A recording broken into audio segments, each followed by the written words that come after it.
안녕하십니까, 우짜입니다. 2026년 1월 19일 아침까지 확인한 세상 돌아가는 얘기입니다. 그럼 뉴스 보시죠. 여야 이해운 청문회 막판까지 기싸움 전망이다. 반쪽 청문회 가능성. 당초 19일 청문회 합의했고, 자료 미협조 시 연기 조건이다. 더불어도 뭐 부담이 많겠지. 안 그래도 그쪽 팬들이 별로 안 좋아할 거니까.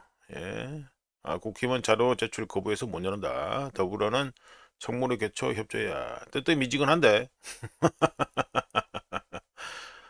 이해우는 이재명 정권의 안성맞춤인 인사죠. 아주 뭐 종합 백화점식으로 해가지고 특히 부동산 쪽으로도 그렇고 뭐 알아서 하면 되고요. 자는 이미 말씀드렸습니다. 개념 반 말아먹었다. 철학? 에이, 비싼 철학까진 갈 필요 없고 개념 반 말아먹었다. 머리에 힘을 억수로 줬네. 넘어가고요. 이재명 오늘 정청래 한병도 등 재편된 여당 지도부와 만찬한다. 만찬은 뭐 알아서 하면 되고. 원활한 당정관계? 간단한 코멘트합니다. 더불어는요, 정청래가 이제 다 해먹는 분위기입니다. 뭐 넘어가고요. 뭐 이런 거는 뭐. 똥이 또 나왔네. 송구한 마음.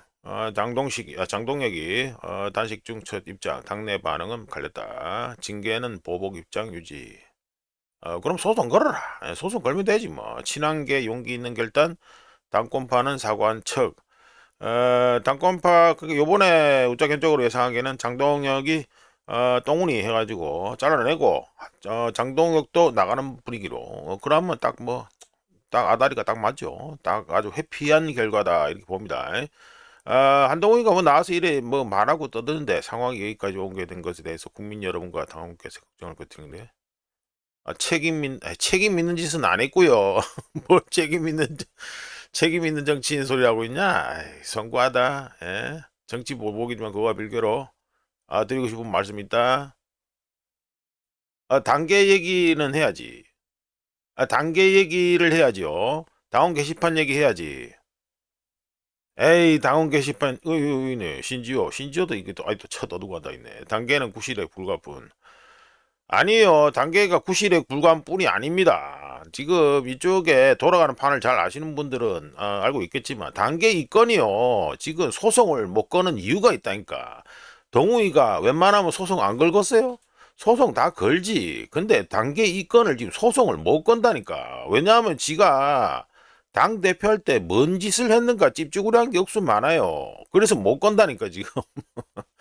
뭐 이런저런 소리 하는데 뭐 간단하게 뭐 코멘트 합니다. 뭐 재판 가라. 근데 재판 못 가니까 말로만 떠든다. 이래 얘기하고요.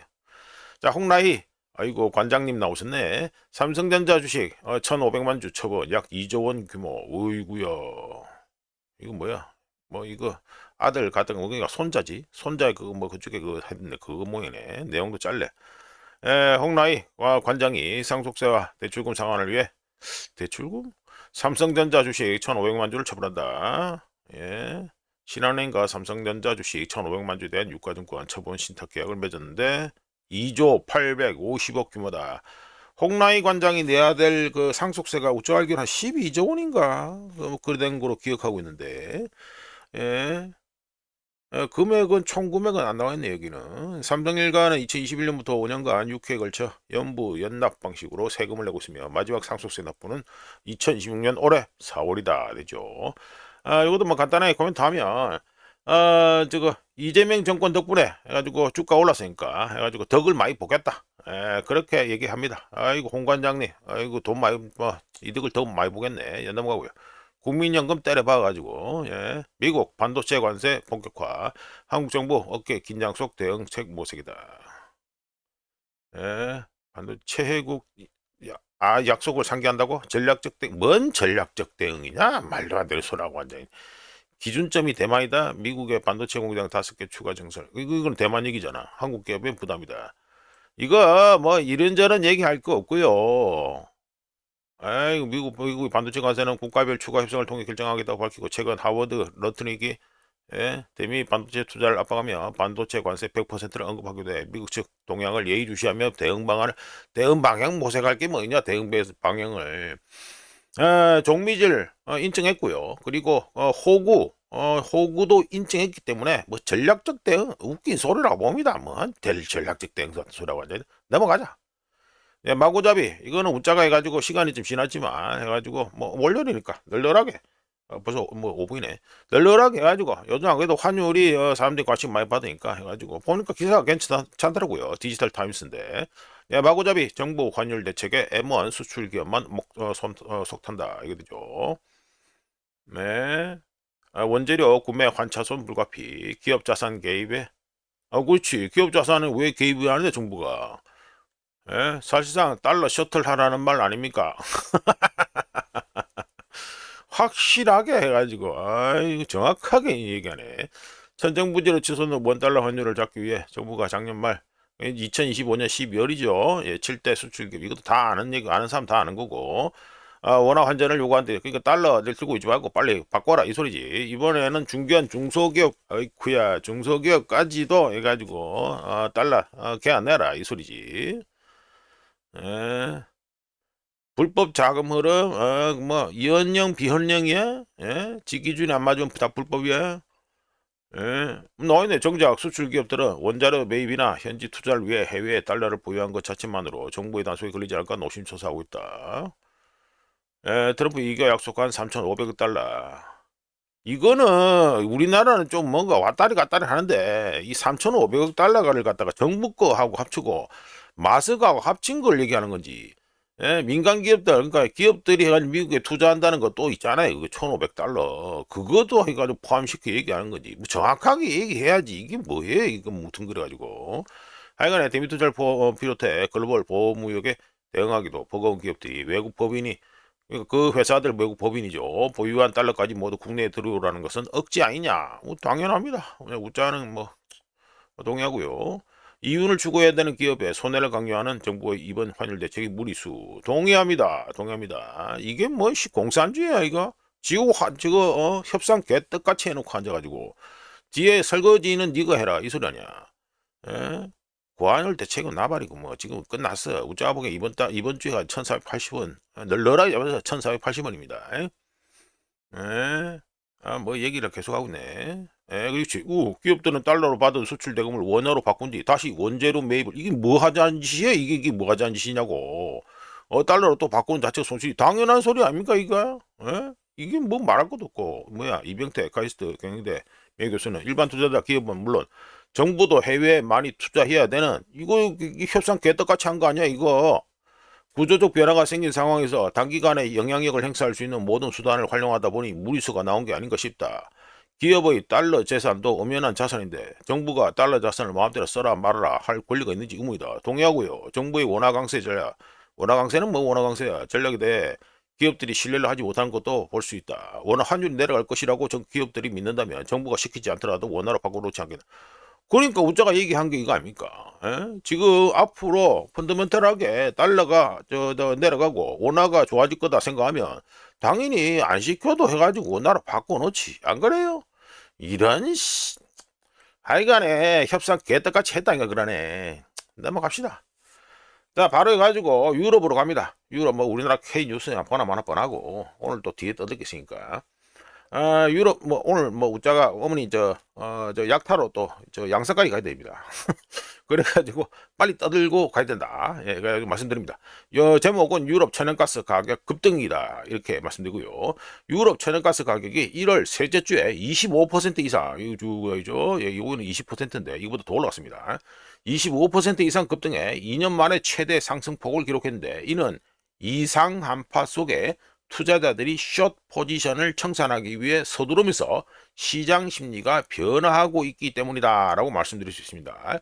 현재 이 상승세, 그 천연가스 가격 상승세가 지속될 경우 유럽 지역 천연가스 가격에 상승 압력을 가할 수 있으며 유럽 중앙은행 ECB하고 BOE 영란은행 모두 매파적인 신호를 줄 수 있습니다. 왜 매파적인 신호를 줍니까? 천연가스 가격이 튄다는 건 뭡니까? 인플레이션이 상승한다 이 말이죠. 그러니까 당연히 매파적 신호를 갖다가 낼 수밖에 없다. 이게 되죠. 관련해서 투자자들은 영란은행이 올해 2026년 금리 인하 폭이 얼마나 될 것인가에 대한 배팅을 1월 셋째 주 초에만 하더라도, 지난주 초에만 하더라도 48bp 베이스 포인트로 잡았는데 40bp 미만으로 더 줄였습니다. 자, 이러면서 블룸버그는 유럽 천연가스 선물 가격의 급등세가 채권 가격, 그러니까 채권 시장이죠. 국채 이쪽에도 영향을 미치고 있으며, 투자자들은 인플레이션에 대한 우려를 표명하고 있다라고 하면서 해당 우려는 수압 시장에서도 나타나고 있다. 이거 상당히 중요한 얘기입니다. 요즘 보시면 달러 인덱스가 계속 오르고 있죠. 우자 관련해서 달러 유동성 얘기 계속하고 있는데, 이것도 우자가 시간 내면 지금 현재 영국에서 뭔 쇼가 나고 있는지를 갖다가 이것도 한번 얘기를 말씀드리겠습니다. 하여간에 해당 우려는 수압 시장에서도 나타나고 있는데, 5년 만기 유로 수압 금리가 2bp, 2 베이스 포인트 상승한 지난주 얘기입니다. 1.87%를 기록하면서 2015년 9월 말 이후 최고치를 경신했고요. 파운드화, 영국 파운드화 수압 금리 역시 2025년 작년 10월 이후 최고 수준에 도달한 상태입니다. 요거 달러 그 유동성 문제, 이거 간단하게 보면 안 됩니다. 지금 꼬라지가 내려가도 뭐 할 지금 꼬라지인데, 뭐 빚을 그래 미친 듯이 쳐내고 앉아 있고 이랬는데, 지금 달러 인덱스 해가지고 움직이는 거 보세요. 뭔가 좀 찝찝구리하죠. 예, 하여간에 그 얘기 나중에 우리가 시간 되면 또 따로 하도록 하고, 오늘은 뭐 병원을 가야 되기 때문에 자, 넘어가고요. EU 미국 위협에 무역 바주카포 만지자 155조 159조, 뭐 왜 이리 말이 씹히죠 오늘. 159조 보복 관세 검토다. 예, 요거는 뭐 다른 건 없고 그린란드 때문에 그렇죠. 예, 그린란드 건입니다. 이 그린란드 건에 대해서 이미 트럼프의 이 패턴을 갖다가 기억하시는 분들은 트럼프가 뭔 짓을 할란지 충분히 예상할 수 있습니다. 간단하게 코멘트하면 타코 짓을 예상하시면 되겠죠. 여기에다가 이 그린란드 건을 갖다가 중국 그 히토류로 바꾸고, 유럽연합 EU를 갖다가 중국으로 바꾸면요, 앞으로 어떻게 할란지 충분히 예상이 됩니다. 우자가 간단하게 기억이 나실는지 모르겠는데, 작년 2025년 10월 10일에 트럼프가 뭔 짓을 했습니까? 짓을 아니고 뭔 발표를 했습니까? 중국에 100% 관세를 부과하겠다라고 위협한 바 있죠? 그러고 난 다음에 뭐 대략 한 그 이벤트가 영향은 대략 한 2주 정도 해가지고 주식시장 조정 들어가고 뭐 이래갔는데, 그 이후에 어떻게 결론이 났어요?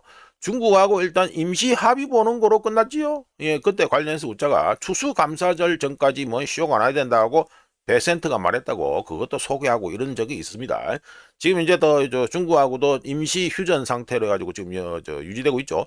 똑같습니다. 우짜겐적으로 이거 뭐 뉴스야 뭐 읽을 필요도 없고, 우짜겐적으로 지금 예상하는 건요, 트럼프가 또 타코짓 한다, 이 타코짓 한다, 이게 되고, 그러면 이게 현재 주식판에 들어가시는 분들은 이걸 그 트럼프 패턴을 알고 있다면 이게 어떻게 되는지 대강 이게 눈에 좀 보입니다. 지금 까놓고 뭐 우짜가 뭐 도사는 아닙니다만 말씀드려보면 이번 주 있죠. 이번 주 좀 더 좁히면 이번 주 뭐 초반 중반 후반 이게 아니고 초반하고 후반 이 둘로 나눈다 하면, 초반에 이거 조정이 좀 시게 들어올 가능성이 있습니다. 주식시장, 미국 주식시장이고. 그런데 그 이후에는 우짜가 보기에는 이제 좀 오를 것 같다, 이렇게 보고요. 하여간 이번 주 뭐 길게 봐서는 이번 주 전체 뭐 좀 더 그 상황이 좀 더 심각해진다, 둘이 쳐 싸우는 거로 심각해진다 하면 뭐 다음 주까지 갈 수도 있고, 그거는 하여튼 뭐 상황은 유동적인데, 하여간 초반에 이 타코지서의 초반에는요 당연히 주식시장 조정이 들어올 거다라는 거는 뭐 예상하고 계셔야 됩니다. 관련해서 비트코인의 경우 어떻습니까? 중국 건 터지고 뭐 이러면서 트럼프 이거 타코짓하고 이러면서 그때부터 제대로 청산 이벤트 터졌죠? 비트코인의 경우 똑같습니다. 이거를 갖다가 지금까지 트럼프의 패턴을 기억하시는 분들이라면 이게 어떻게 될런지는 대강 예상을 할 수 있어요. 그러면 미국이 해가지고 그린란드 건으로 해가지고 관세를 갖다가 지금 뭐 10% 매기니 25% 매기니 다 매길 것 같습니까? 그래 못 매긴다 이거라네. 하여간에 역사를 알면은 다음에 무슨 일이 일어날지를 알 수 있는데, 얼추 100년 전에 있었던 스무트 홀릭 관세법 이후 이 상황하고요 똑같습니다. 예? 우자가 킨들버그 나선 효과 얘기도 했고요. 똑같습니다. 돌아가는 게 똑같아. 뭐 완전히 똑같다라는 말 할 수는 없는데, 하여간 이 리듬 자체, 은율 자체는 똑같습니다. 그렇다면 다음에는 이게 뭐가 되느냐? 3차 세계대전을 예상할 수도 있겠죠. 자, 넘어가고요.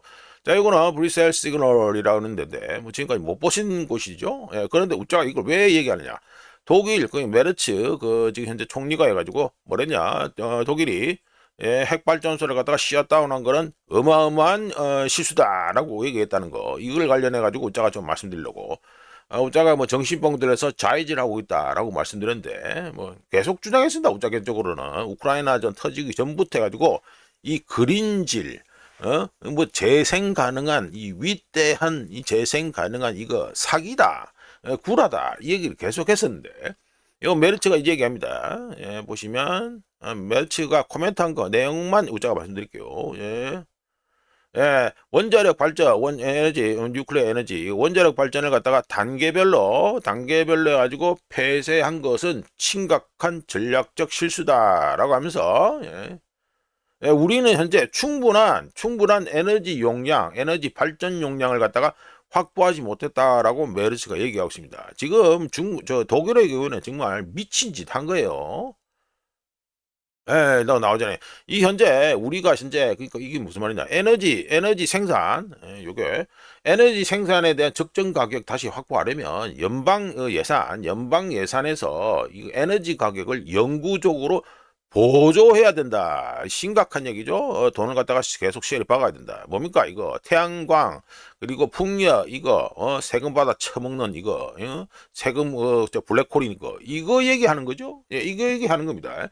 하지만 그 짓이 롱런 장기적으로는 전혀 가능하지 않다라고 얘기하고 있죠. 메르츠가 뭐 정확하게 얘기하고 있다고 봅니다. 예, 그러면서 뉴클리어 에너지 3년 전, 예, 그러니까 최소 원자력 발전소를 없앨 거라면 3년 전, 최소 3년 전에 뭐 독일의 마지막 남은 핵 발전소를 전력망에 남겨뒀어야 한다. 그런데 그래야지만 그때까지 유지했던 전력 생산 능력, generation capacity, 전력 생산 능력을 확보할 수 있었으니까라고 얘기해줘.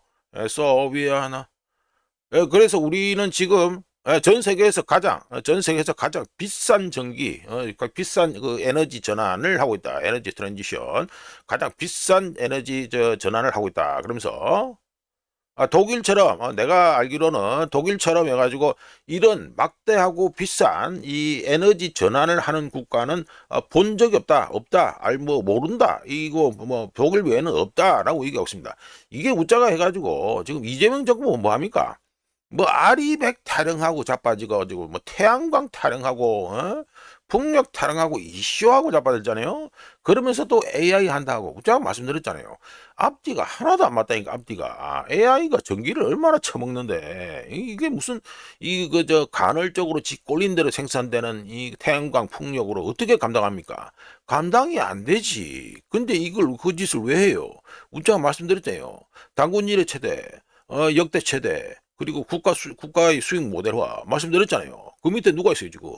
그 통일부 장관 한다는 그 인간도 뭐합니까? 태양광 팜 그 장사하고 장사받았잖아.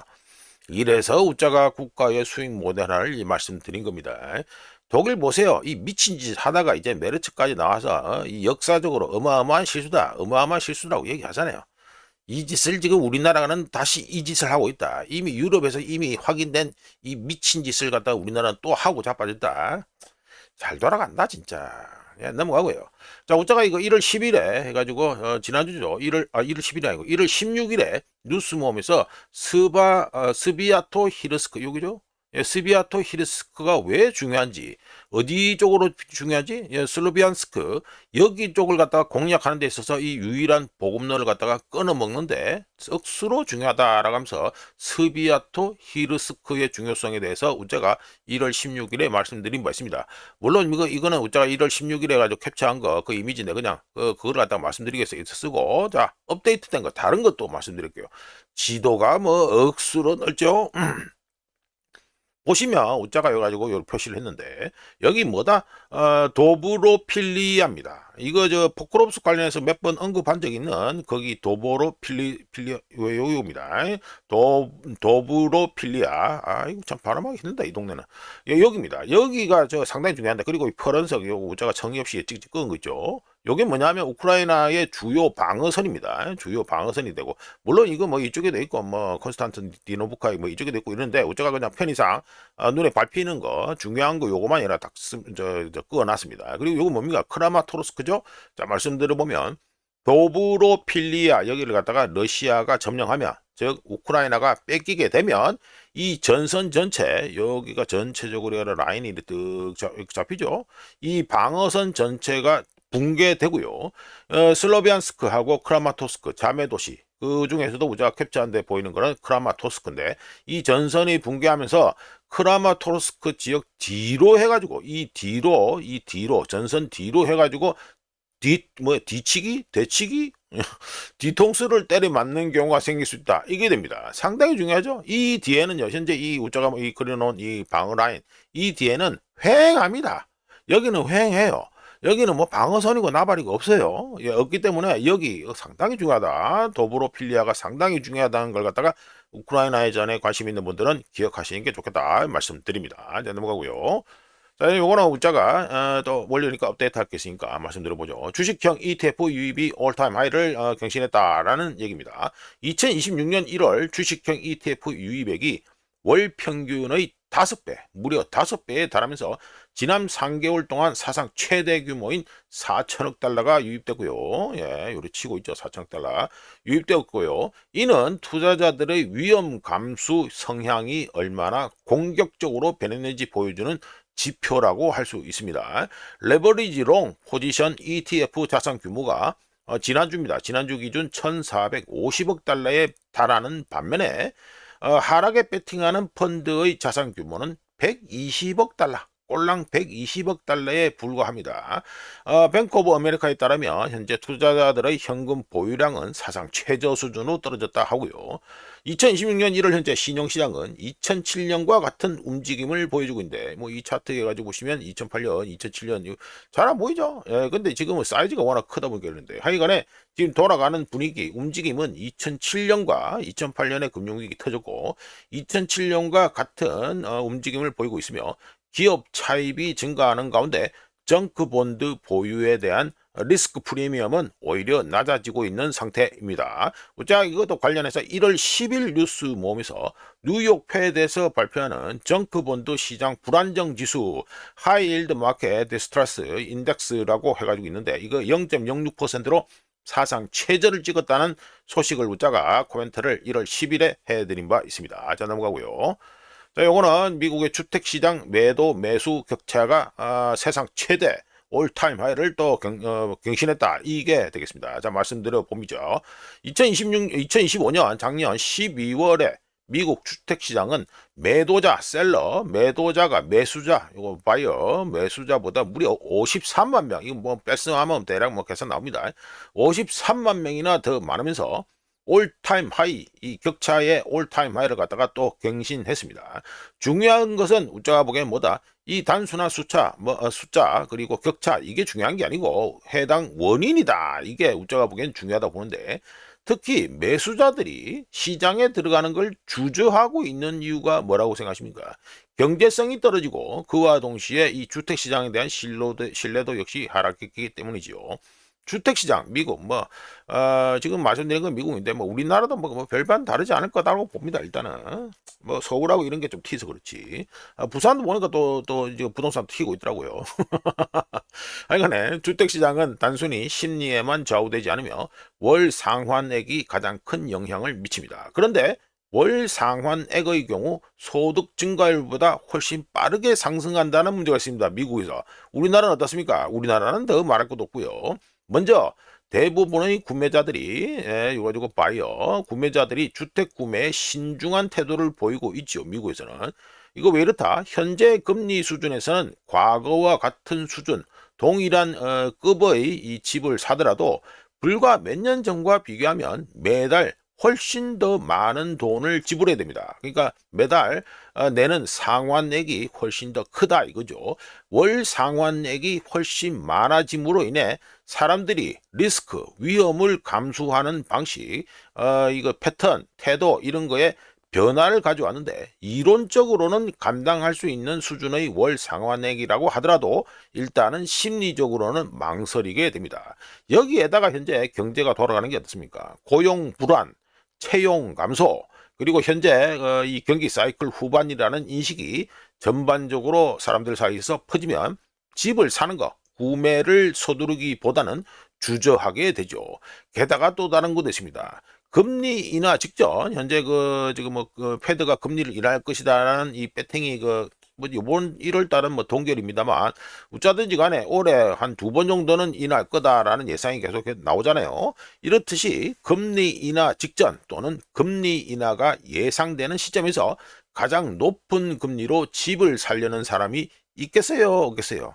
당연히 안 사죠. 머리에 총 맞지 않는 이상에는. 비싼 이자 주고 왜 그때 삽니까? 당연히 안 사지. 그러니까 금리가 인하될 거다라는 이 분위기가 잡히면 집을 살라는 사람은 거의 없습니다. 따라서 구매자들은 가장 합리적인 선택인 관망하는 태도를 보이고 있고요. 자, 주택 매도자들 있죠. 주택 매도자들 역시 망설이는 이유가 여러 이유가 있는데, 요거는 해가지고 주택 매도자, 매수자보다 해가지고 37%더 많다 이건데, 주택 매도자들이 망설이는 이유도 여러 가지 있습니다. 가장 큰 이유는 기존에 누리고 있던 어드밴티지 이점, 즉 덫에 걸렸기 때문인데, 많은 미국 주택 소유자들이 초저금리 모기지 혜택을 누리고 있죠. 우자가 관련해서 트럼프가 해가지고 2천억 달러 해가지고 페니맥, 프레디맥에 해가지고 MB에서 사라고 한다 하더라도 일단은 30년 고정 미국의 고정 모기지 금리가 4% 밑으로 내려가야 된다라고 말씀드린 바 있습니다. 이처럼 많은 미국 주택 소유자들이 초저금리 우한폐렴 당시 초저금리 모기지 혜택을 모기지를 갖다 신청해서 받았고 그리고 그 혜택을 누리고 있는데 지금 이 집을 판다는 거는 해당 2점 어드밴티지를 갖다가 포기한다는 걸 의미합니다. 설령 좋은 가격에 집을 판다고 하더라도 다른 곳에서 또 집 팔고 또 다른 데 가서 또 살아야 될 거 아니에요. 다른 곳에서 다른 집을 살 때 더 높은 금리, 모기지, 그러니까 주택담보대출 이자 이거를 갖다가 받아야 될 가능성이 높은데 이러면 결국에는 뭡니까? 계산이 뻔하죠. 손해를 본다는 계산이 나옵니다. 게다가 많은 매도자들이 2021년부터 2022년 당시 최고가, 그러니까 이 부동산 값, 최고가를 갖다가 기억하고 있다, 원하고 있는데 시장이 해당 기대에 부응하지 못한다면 가격을 낮추기보다는 기다리는 쪽을 선택하는 것이 당연하겠죠. 부동산하고 주택 쪽은 아시다시피 정 안 되면 자신이 살면 됩니다. 자신이 이거 들어가서 살면 되기 때문에 가격 방어가 상당히 심하고요. 부동산 시장 자체가 일반적으로는 객관적인 데이터에서 얘기 안 하지만 이 자존심하고 과거의 이 기억, 과거에 자기가 그 물건을 샀고 그리고 최고가 찍었던 이 가격을 기억하기 때문에 천천히 움직이는 경향을 보입니다. 그렇다면 매도자가 매수자보다 많은 이유는 뭘까요?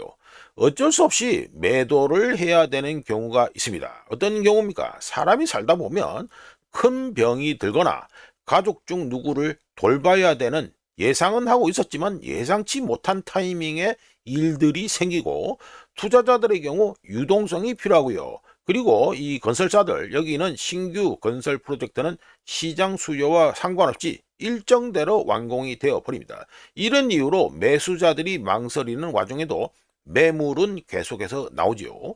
결과적으로 매도자가 매수자보다 많아지는 것은 모두가 매도를 원해서가 아니라 매수자는 기다릴 여유가 있는데 반해서 매도자 중 일부는 그럴 여유가 없기 때문입니다. 아프거나 부모님 모시거나 정시 투자한다든가 등등 이런 것 때문에 그럴 여유가 없는 거죠. 정리해 보면 금리가 하락하거나 소득이 증가하거나 가격이 충분히 조정되어 매수 심리가 회복될 때까지 이 주택시장은 가만히 있을 것이다 라고 충분히 예상할 수 있습니다. 어떤 식으로 가만히 있겠습니까? 조용히, 그리고 공급은 부족한 상태로, 그리고 좀 이런 답답한 상태로 계속 있을 거다. 이게 충분히 예상됩니다. 2026년 1월 현재 미국 주택시장은 과거의 기억, 까놓고 말씀드려서 가격이죠. 가격, 집값, 이 과거의 기억과 현실 사이에서 무언가 변화가 일어나기를 기다리고 있다, 이렇게 말씀드립니다. 자, 넘어가고요. 자, 이거는 또 해가지고 간만에 또 무브 차트입니다. 자, 말씀 들어보죠. 뭐 제목은 너무 편안한 무브다라고 말씀드립니다. 우자가 2025년 11월 12일에 미 국채 변동성을 측정하는 무브 인덱스를 얘기한 바 있습니다. 그런데 이게 또 변화가 발생했으니까 또 업데이트 해야겠죠. 우자가 뭐 말씀드리던 때가 요때 대충 뭐 요래가 올라가던 때 요때입니다. 미국 국채 시장이 패드의 독립성 위협건, 그러니까 트럼프의 위협하는 건과 관련해서 진짜로 공황 상태에 빠진다면 관련한 징후들은 금방 포착될 것인데 어떻게 포착됩니까? 수익률은 요동치고 뭐 국채 수익률 뭐 이거죠. 그리고 변동성은 높아지고 투자자들은 안전자산으로서의 미 국채에 더 높은 가격을 지불했을 것입니다. 하지만 이 무브 차트 보세요. 쭉 계속 떨어지죠. 예, 계속 떨어지고 있습니다. 이 무브 차트, 무브 지수 인덱스가 2021년 10월 이후 최저 수준으로 떨어지면서 이주 비교하면 여기입니다. 2021년 10월 이후로 해가지고 최저 수준까지 떨어졌습니다. 이렇게 떨어지면서 채권 시장이 단기적인 추세 또는 단기 이벤트에서는 변하지 않을 것이다라고 뭐 바뀌는 게 딱히 없다라고 얘기를 해주고 있습니다. 그렇다면 이 변동성이라고 말씀드릴 수 있는데 이 변동성은 왜 계속 줄어들까요? 2026년 1월 현재 시장은 선택지가 거의 없는 시나리오, 그러니까 뭐 별로 딱히 선택할 게 별로 없는 아주 내로우한 시나리오만 예상하고 있는데 어떤 시나리오입니까? 성장도나 인플레이션 완화, 신중하고 갑작스러운 충격을 주지 않을 중앙은행의 정책을 예상하고 있습니다. 당분간 미래가 이렇게 안정적인 것으로 느껴지면 해지 수단을 찾을 필요가 없지요. 예, 그렇기 때문에 이 변동성이 줄어든다는 것은 리스크가 사라져서가 아니라 추세, 앞으로 어떻게 될런지 이게 예측 가능해 보이기 때문에 이렇게 떨어지는 겁니다. 또한 상식적으로 봤을 때 이 불편한 점도 있는데, 불편한 진실 뭐 이게 있는데 트럼프가 가하는 정치적 압력으로 인해 결국에는 통화 완화 정책으로 이어질 것이라고 투자자들이 생각한다면 수익률 상승 위험을 줄일 수 있습니다. 즉 자극적인 헤드라인, 뉴스 헤드라인이 항상 변동성 증가로 이어지는 것은 아니며 때로는 정반대 결과를 낳기도 하지요. 따라서 낮은 이 무브 인덱스 이 자체는 시장에서 everything's fine, 모든 게 다 괜찮다라고 말하는 것이 아니라 단기적으로는 앞으로 어떻게 될지, 어떻게 전개될지 대략적으로는 알고 있다라는 걸 얘기해 줍니다. 간단하게 말씀드려서 낙관론이 아니라 예측 가능성 때문에 이게 하락하고 있다, 이게 되겠죠. 한편 지금 2026년 1월 현재 채권 시장은 현 체제 레짐, 현 체제 붕괴가 아닌 관리된 경기 둔화를 반영하고 있으며 혼란에 대비하는 것이 아니라 안정적인 흐름에 안주하고 있습니다. 하지만 이거 역사적으로 봤을 때는 아주 좀 착각일 수 있는데 변동성이 이렇게까지 급락하는 것은 일반적으로 기대치가 수렴되었다는 걸 의미합니다. 모두가 같은 방향으로 기울어져 있고 같은 내러티브, 이야기, 스토리에 안주하고 있는 바로 그때 시장은 예상치 못한 상황을 맞이할 경우 가장 취약해지지요. 역사적으로 여러 차례 확인된 바 있습니다. 즉 무브 인덱스 이 차트를 통해 알 수 있는 이 리스크 위험은 공황, 패닉이 아니라 편안함, 이 편안하게 이 아주 편안한 모습, 이 편안한 모습, 다른 말로 하면 안일한 모습이다 이렇게 할 수 있습니다. 낮은 변동성이 안전하다는 걸 의미하는 것은 아니며 그저 시장이 이 컨센서스 합의 상태에 있다는 걸 의미한다고 말씀드릴 수 있고요. 그리고 이 컨센서스 합의, 특히 경기 사이클 후반에서의 합의는 사람들이 두려워서가 아니라 사람들이 두려워할 필요가 없다고 너무 확신하기 때문에 붕괴하는 경향을 역사적으로 잘 보여주고 있습니다. 긴장이, 사람이 살아가는데 이 긴장이 일정 수준으로 유지되지 않는다 이러면요 슬슬 걱정하는 게 좋다. 예, 우자견적으로 그렇게 말씀드려 봅니다. 자, 넘어가고요. 예. 끝내기 전에 1월 넷째 주 미국 경제 주요 이벤트 말씀드리고 끝을 내겠습니다. 월요일에는요, 마틴 루터 킹 주니어 날입니다. 그래서 미국 증시가 휴장이고요. 화요일에는 미 대법에서 트럼프 관세 판결이 나온다고 일단 예고를 했고, 다시 또 하루를 넘겨가지고 목요일에는 2025년 3, 4분기 GDP 데이터가 나오고, 2025년 11월 이거 셧다운 때문에 다 늘어지고 한다 했는데, 하여간에 2025년 11월 PCE 인플레이션 데이터가 나옵니다. 이번 주 11월 넷째 주 S&P 500기업 중 10%가 어닝 리포트를 하는 가운데 1월 넷째 주 주인공은 누구가 되겠냐? 우짜가 영상 중에 초반에 가지고 유럽하고 이 무역 전쟁 얘기하는 건데 말씀드렸다시피 트럼프의 탁포짓이 또 예상되는 EU 유럽 연합과의 무역 전쟁과 그리고 미 대법에서의 지금 예고했던 관세 판결에 따른 시장의 반응이다. 이렇게 우짜견적으로 주인공을 갖다가 이 두 개를 뽑아 봅니다. 자, 이렇게 해서 2026년 1월 19일 아침까지 확인한 세상 돌아간 얘기입니다. 구독, 좋아요, 그리고 회원가입 감사합니다. 내일 또 찾아뵙겠습니다.